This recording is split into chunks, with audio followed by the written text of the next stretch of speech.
വേഗം വരുന്നവനായ നമ്മുടെ കർത്താവായ യേശു ക്രിസ്തുവിൻ്റെ നാമത്തിൽ എൻ്റെ സ്നേഹവന്ദനങ്ങളെ ഞാൻ അറിയിക്കുന്നു. യെശയ്യാ പ്രവചനം 42 അധ്യായം 22 വാക്യം. എന്നാൽ ഇത് മോഷ്ടിച്ചും കവർന്നും പോയിരിക്കുന്ന ഒരു ജനമാകുന്നു. അവരൊക്കെയും കുഴിയിൽ കുടുങ്ങിയും കാരാഗൃഹത്തിൽ അടയ്ക്കപ്പെട്ടുമിരിക്കുന്നു. അവർ കവർച്ചയായിപ്പോയി ആരും വിടുവിക്കുന്നില്ല, കൊള്ളയായിപ്പോയി മടക്കിത്തരിക എന്ന് ആരും പറയുന്നില്ല. ഹല്ലേലൂയ. ഇസ്രായേലിൻ്റെ വീഴ്ച കണ്ടിട്ട് ഇതാ പ്രവാചകനിലൂടെ ദൈവത്തിൻ്റെ പരിശുദ്ധാത്മാവ് നമ്മെ ഓർമ്മപ്പെടുത്തുന്നു. ഹല്ലേലൂയ. മടക്കിക്കൊണ്ടുവരുവാൻ, അതിനെ വീണ്ടും പണിയുവാൻ ദൈവത്തിന് പദ്ധതിയുണ്ട്. കൊള്ളയായിപ്പോയത്, കവർച്ചയായിപ്പോയത്, നഷ്ടപ്പെട്ടു പോയത് മടക്കിത്തരാൻ ദൈവത്തിന് സാധിക്കും. ദൈവത്തിന് ഒരു കാര്യവും അസാധ്യമല്ല.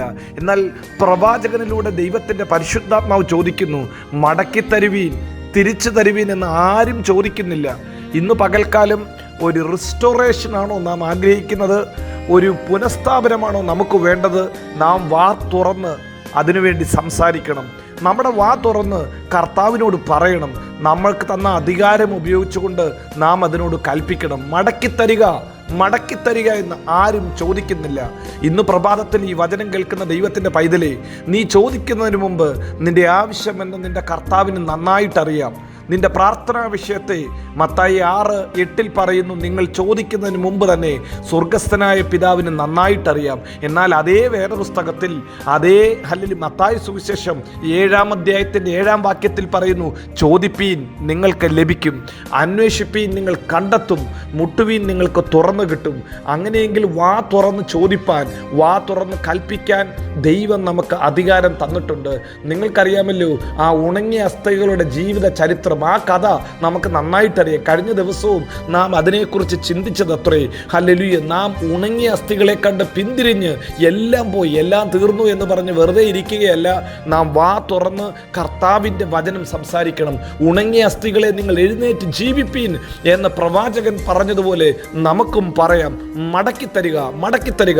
ഇന്ന് പകൽക്കാലം കർത്താവ് തന്ന നന്മകളെ ഹല്ലേലൂയ പലതും ചിതറിച്ചു കളഞ്ഞെങ്കിൽ നാം അതിനോട് സംസാരിപ്പാൻ, നാം അതിനോട് വാ തുറന്ന് സംസാരിപ്പാൻ നമുക്ക് അധികാരമുണ്ട്. യേശു ലാസറിൻ്റെ കല്ലറയ്ക്ക് പോയിട്ട് അയ്യോ ലാസർ പോയെന്ന് പറഞ്ഞുകൊണ്ടിരിക്കുകയല്ല, ലാസറേ പുറത്തു വാ എന്ന് വാ തുറന്ന് കൽപ്പിച്ചു. ഇന്ന് പകൽക്കാലം ചില നന്മകളെ നോക്കി, അല്ലെങ്കിൽ ശത്രു അടച്ച ചില വാതിലുകളെ നോക്കിക്കൊണ്ട് കർത്താവിൻ്റെ നാമത്തിൽ ഒന്ന് കൽപ്പിക്കുമോ? ഒരു നന്മയും മുടക്കാൻ ദൈവം അനുവദിക്കത്തില്ല. നേരോടെ നടക്കുന്നവർക്ക് നന്മ മുടക്കാത്ത ദൈവം, സ്വർഗത്തിൻ്റെ സകല ആത്മീക അനുഗ്രഹത്താലും നമ്മെ ക്രിസ്തുവിൽ അനുഗ്രഹിച്ചിരിക്കുന്ന ദൈവം നമ്മെ ജയത്തോടെ നടത്തും, നമ്മെ അനുഗ്രഹത്തോടെ നടത്തും. അതുകൊണ്ട് നമുക്ക് വാ തുറന്ന് ഹല്ലേലൂയ കൽപ്പിക്കാം. ഹല്ലേലൂയ. രണ്ടാമതായി ഹല്ലേലൂയ പുനഃസ്ഥാപനം നടക്കണോ? യഥാസ്ഥാപനം വേണോ? നമുക്കൊരു അനുതാപം വേണം. ദൈവത്തിങ്കിലേക്ക് പശ്ചാത്താപത്തോടെ മടങ്ങി വരണം. ഹോശേയ പ്രവചനത്തിൻ്റെ 6 അധ്യായം 1 മുതൽ വായിക്കുമ്പോൾ ഹല്ലേലൂയ പ്രവാചകൻ പറയുന്നു, come let us return to the Lord. വരുവിൻ, നമുക്ക് ദൈവത്തിങ്കിലേക്ക് മടങ്ങിച്ചെല്ലാം, കർത്താവിങ്കിലേക്ക് മടങ്ങിച്ചെല്ലാം. അതുതന്നെയാണ് യോവേൽ പ്രവചനം 2 അധ്യായത്തിൽ നാം വായിക്കുന്നത്. ജനം അനുതാപത്തോടെ ദൈവത്തിങ്കിലേക്ക് മടക്കി വരുമ്പോൾ യോവേൽ പ്രവചനം 2:25 മുതൽ പറയുന്നു, ഹല്ലേലൂയ, തുള്ളനും വിട്ടിലും പച്ചപ്പുഴുവും തിന്നുകളഞ്ഞ സംവത്സരങ്ങൾക്ക് പകരം ദൈവം നിങ്ങൾക്ക് തരും. ദൈവം നിങ്ങളുടെ നടുവിൽ വസിക്കും.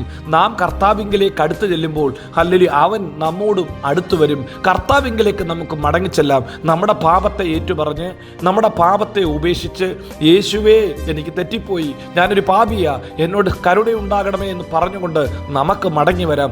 അവൻ നമ്മെ യഥാസ്ഥാനപ്പെടുത്തും, നമ്മുടെ ജീവിതത്തിലെ നന്മകളെ തിരിച്ചു തരും. നമുക്ക് കർത്താവിങ്കിലേക്കൊന്നും മടങ്ങി വരാം. ഹല്ലേലൂയ.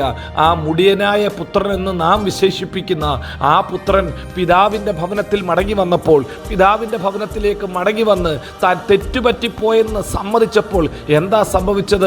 അവൻ്റെ കാലിന് ചെരുപ്പ്, അവൻ്റെ കൈക്ക് മോതിരം, അവനെ പുതിയ വസ്ത്രം ധരിപ്പിച്ച് മേൽത്തരമായ ആഹാരം കൊടുത്ത് അപ്പൻ്റെ വീട്ടിലെ സന്തോഷത്തിലേക്ക് അവനെ മടക്കിക്കൊണ്ടുവന്നു. അങ്ങനെയെങ്കിൽ ഇന്ന് പ്രഭാതത്തിൽ ഈ വചനം കേൾക്കുന്ന ദൈവപൈതലേ, ഒന്ന് മടങ്ങി വന്നാട്ട് പ്രാർത്ഥനാ ജീവിതത്തിലേക്ക്, വചന വായനയിലേക്ക്, കുടുംബത്തിൻ്റെ കൂട്ടായ്മകളിലേക്ക് ഒന്ന് മടങ്ങി വരുവാൻ, ഒന്ന് തിരിച്ചു വരുവാൻ നീ തയ്യാറെങ്കിൽ ദൈവം നിങ്ങളിലേക്ക് മടങ്ങി വരും. ദൈവിക തേജസ്സിലേക്ക് നിന്നെ മടക്കിക്കൊണ്ടുവരും. ദൈവം ഒരുക്കിയിരിക്കുന്ന നന്മകൾ അനുഭവിപ്പാൻ ദൈവം നിങ്ങളെ ബലപ്പെടുത്തും. ഹല്ലേലൂയ. നമുക്ക് ഹല്ലേലൂയ ഇന്ന് പകൽക്കാലം ചിന്തിച്ചതുപോലെ ഒന്നാമതായി കർത്താവിനോട് വിളിച്ചപേക്ഷിക്കുക, കർത്താവിൻ്റെ വചനത്തെ സംസാരിക്കാം. നമുക്ക് ചോദിക്കാം, മടക്കി തരുവീൻ എന്ന് നമുക്ക് കൽപ്പിച്ച് പറയാം. 2, നമുക്ക് കർത്താവിങ്കിലേക്ക് മടങ്ങി വരാം.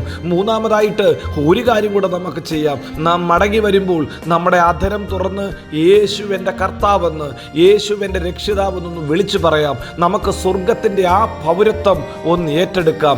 നാം കർത്താവിനെ നമ്മുടെ രക്ഷിതാവായി ഏറ്റെടുക്കുമ്പോൾ ജീവിതത്തിൻ്റെ അവസ്ഥയ്ക്ക് വ്യത്യാസം വരും.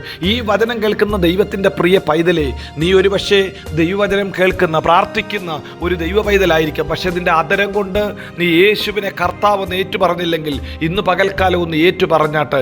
ഏറ്റുപറയുമ്പോൾ 23 സങ്കീർത്തനം 1 വാക്യത്തിൽ സങ്കീർത്തനക്കാരൻ ഏറ്റുപറഞ്ഞു, യഹോവ എൻ്റെ ഇടയനാകുന്നു, യഹോവ എൻ്റെ ഇടയനാകുന്നു എന്ന് പറഞ്ഞപ്പോൾ ഹല്ലേലൂയ 3 വാക്യത്തിൽ പറഞ്ഞു, ഹി റിസ്റ്റോർസ് മൈ സോൾ, അവൻ എൻ്റെ പ്രാണനെ തണുപ്പിക്കുന്നു, അവൻ എന്നെ സ്വസ്ഥതയിലേക്ക് കൊണ്ടുവരുന്നു.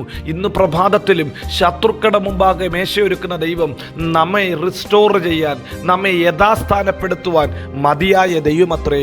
അവൻ്റെ പുത്രനായ യേശുവിൻ്റെ രക്തം ഹല്ലേലൂയ നിത്യ നിയമത്തിൻ്റെ പരിശുദ്ധ രക്തത്താൽ ആടുകളുടെ നല്ല ഇടയിൽ നമ്മെ യഥാസ്ഥാനപ്പെടുത്തുമെന്ന് നാം വേദപുസ്തകത്തിൽ വായിക്കുന്നുണ്ടല്ലോ. അങ്ങനെയെങ്കിൽ യഥാസ്ഥാനപ്പെടുത്തുന്ന ആ നല്ല ഇടയനെ നമ്മുടെ കർത്താവായി, നമ്മുടെ ഇടയനായി, നമ്മുടെ നാഥനായി നമുക്ക് അതരം കൊണ്ട് ഏറ്റുപറയാം. ഇന്ന് പകൽക്കാലവും ഈ കർത്താവ് വിശ്വസ്തൻ. സ്വർഗീയ നന്മകളിലേക്ക് നമ്മെ യഥാസ്ഥാനപ്പെടുത്തുവാൻ മതിയായവൻ നമ്മെ എല്ലായിടത്തും എല്ലായ്പ്പോഴും ക്രിസ്തുയേശുവിൽ ജയോത്സവമാക്കി നടത്തും. God bless you. Amen, amen, amen.